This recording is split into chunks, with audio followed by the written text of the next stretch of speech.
ডিম ও বোম্বাই মরিচ দিয়ে চলুন চিচিঙ্গার একটি মজাদার ভাজির রেসিপি ঝটপট দেখে আসি।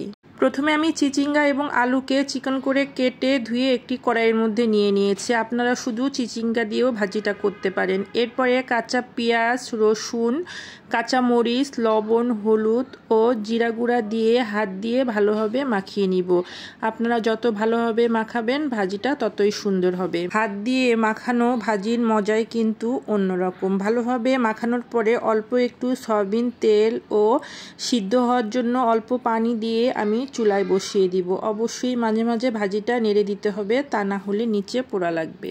যখন চিচিঙ্গা ও আলুটা সিদ্ধ হয়ে যাবে এবং পানিটাও শুকিয়ে যাবে, তখন আমি নামিয়ে অন্য একটি কড়াইয়ের মধ্যে প্রথমে তেল দিয়ে দিব। এরপরে কালো জিরার ফোড়ন দিয়ে একে একে কাঁচা পেঁয়াজ ও রসুন দিয়ে একটু লালচে করে ভাজার পরে এর মধ্যে দিয়ে দিব হচ্ছে 2টা ডিম। তারপরে ডিম দুটোকে ভালোভাবে ভাজার পরে পেঁয়াজ, মরিচ ও রসুনের মধ্যে আর একটু ভেজে নিব।